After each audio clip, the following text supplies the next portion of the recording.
Bonjour. Aujourd'hui, on va encore parler brevets. Je ne m'attendais à rien et je suis quand même déçu. Avec une affaire qui implique cette fois la FIFA.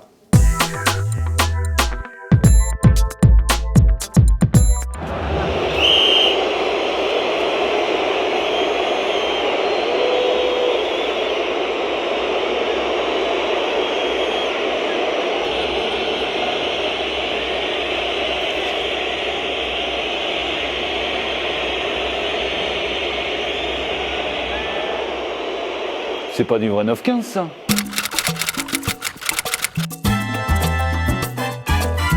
Les fans de foot ont vu de nombreuses fois l'arbitre effectuer ce geste consistant à tracer une marque au sol, devant le ballon et devant le mur formé par les joueurs lors d'un coup franc. Mais combien parmi eux ont pensé que le spray servant à faire les traits pouvait faire l'objet d'une demande de brevet? Franchement, même moi j'y avais pas pensé.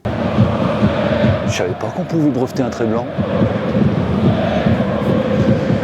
En 2009, Pablo César Silva dépose une demande de brevet en Argentine, étendue ensuite au Brésil, au Mexique, au Chili, en Colombie, en Chine, aux États-Unis et en Europe. La définition donnée de l'invention est contenue dans la revendication principale d'origine qui porte sur une composition moussante pour générer des indications temporaires utilisées pour marquer des lignes pendant une période de temps limitée, puis disparaître sans laisser de traces, caractérisée en ce qu'elle comprend plein de choses et dans laquelle la mousse, une fois formée, reste stable pendant maximum 3 minutes, quelles que soient les conditions météo. Le spray traceur a été largement utilisé lors de compétitions internationales et en particulier lors de la Coupe du Monde 2014 au Brésil. L'inventeur Pablo César Silva avait conclu un accord avec la FIFA.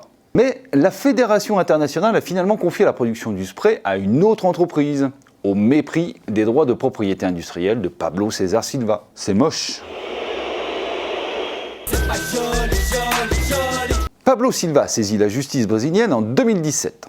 La Cour de justice de Rio de Janeiro a estimé que la FIFA a agi de mauvaise foi et s'est indûment approprié l'invention. Messi, bravo! Messi!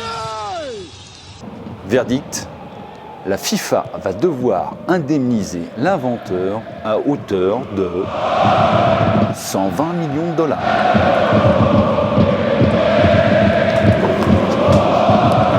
Si toi aussi tu aimes aller droit au but, alors rejoins la chaîne YouTube de l'EJLC.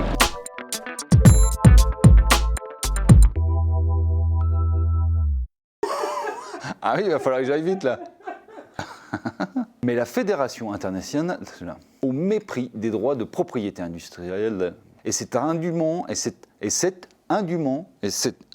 voilà. Et c'est indûment, merde.